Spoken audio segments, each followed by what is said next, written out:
Eu me chamo Ana Letícia e nesse momento eu vou apresentar para vocês o que é a psicobiologia, certo? Mas eu gostaria também de apresentar o meu grupo, que irá se apresentar logo após a minha fala. E nós teremos Cláudia, que vai falar sobre a história e como surgiu. Logo após, nós teremos Iris, que vai apresentar para vocês a questão do que a psicobiologia estuda. E Denise vai finalizar falando quais os ramos, tá certo?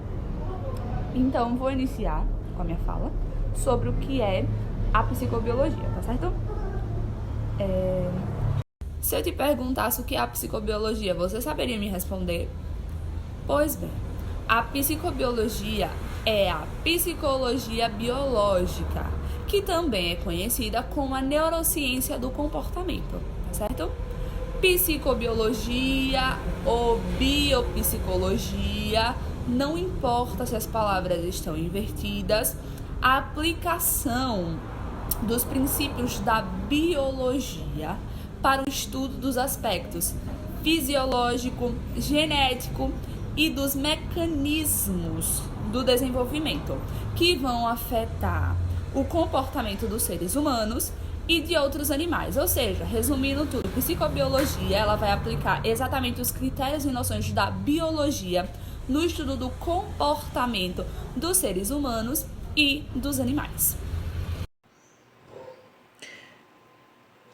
Psicobiologia.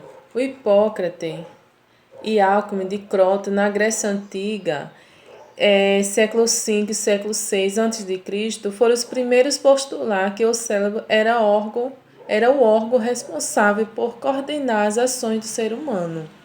Essa concepção foi inovadora e enfrentou a proposta geral dos pensadores da época que argumentava que o coração era o centro do controle de comportamento, né, naquela época. E assim, a psicobiologia é uma área do conhecimento que busca compreender o comportamento por meio de suas bases biológicas, ou seja, utiliza de estudos fisiológico e genético para compreender a interação entre sistema nervoso e comportamento. Também conhecida como neurociência, nela estão inseridas diversos tipos de profissionais, como o neuropsicólogo, neuropsicodagogo, neuroaprendizagem, além de outras áreas também, que relacionam seus problemas, né, de pesquisa com as hipóteses neuronais. Por exemplo, o neuromarketing é uma área nova dentro deste campo.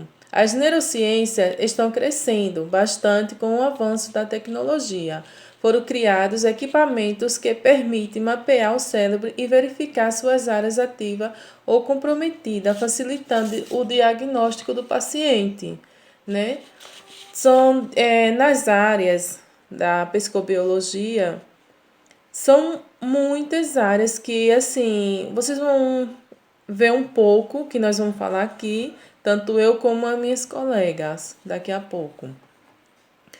Por exemplo, assim, o resultado de um exame de imagem facilita muito para que os profissionais confirmem uma área lesionada no cérebro. Neuropsicólogo, por exemplo, trabalha na reabilitação desta área dentro dos limites da plasticidade cerebral. Já o neuropsicopedagogo poderá realizar um trabalho de reabilitação cognitiva ou de aprendizagem para uma criança mais rapidamente, pois por meio de um exame de imagem pontual, o profissional saberá se o dano está naquela região ou não, né, cerebral. Responsável, né, naquela região cerebral que seja responsável pela memória, né, e outros danos, na linguagem ou qualquer outra. Plasticidade do cérebro em de mudar ao longo da vida, por exemplo, assim, o sistema nervoso central, né, ele modifica a sua organização estrutural e funcional em resposta às experiências, né, assim, estímulos ambientais. Desse modo, a estimulação profissional possibilita a ativação de algumas áreas inativas. Isto acontece porque o estímulo externo faz com que surjam novas conexões entre os chamados neurônios onde estaria adormecido. Então, é uma área, né? São diversos, como assim, Descartes ele afirmou que a mente é uma entidade associada à inteligência,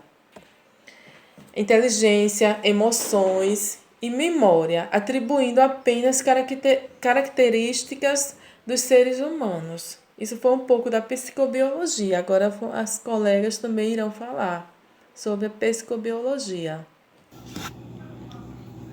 Boa noite, meu nome é Iris e eu vou falar sobre o que a psicobiologia estuda. A psicobiologia estuda o comportamento humano, levando em consideração a existência de um condicionamento biológico marcado por fatores inerentes à espécie, como as características individuais ou potencial genético e o ambiente em que modula a expressão genética. Para o estudo do comportamento humano, o foco principal da psicobiologia é a análise do sistema nervoso, suas funções e principalmente a capacidade desse sistema de sofrer alterações fisiológicas de acordo com a sua relação com o meio ambiente.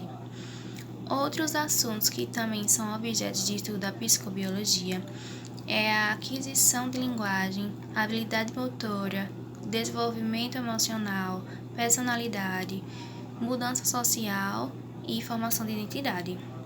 O campo da psicobiologia está relacionado a várias outras áreas, incluindo a psicobiologia comparativa e a psicologia evolutiva. Um dos objetivos é a cooperação dos processos biológicos da anatomia e da fisiologia. A psicobiologia é caracterizada por ter uma grande variedade de abordagens. No entanto, em muitas ocasiões é preciso da contribuição de outras disciplinas. Essa influência integrativa trouxe alguns problemas conceituais, principalmente ao estabelecer o objetivo de estudo da psicobiologia e da neurociência. Porém, a psicobiologia está relacionada ao estudo da base biológica do comportamento, que inclui os comportamentos nervosos, genéticos, evolutivos e ecológicos. Olá, eu sou Denise e vou falar um pouco sobre o ramo da psicobiologia.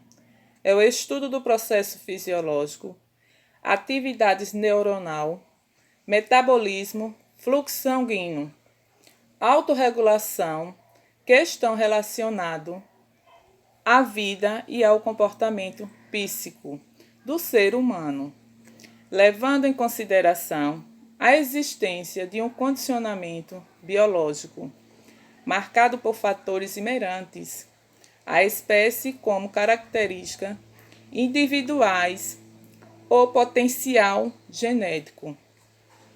Para o foco principal da psicobiologia é a análise do sistema nervoso e suas funções, e principalmente a capacidade desse sistema é de sofrer alterações fisiológicas, de acordo com a sua relação com o meio ambiente. A psicofarmacologia, ela estuda a ação das drogas, do comportamento e nas emoções ao mesmo tempo. Ela analisa o estudo de tratamento e como eles se completam na maneira de atuar em um distúrbio psicobiológico como depressão, ansiedade, bipolaridade, defeito de atenção, hiperatividade, demência e audição. Espero que vocês tenham compreendido.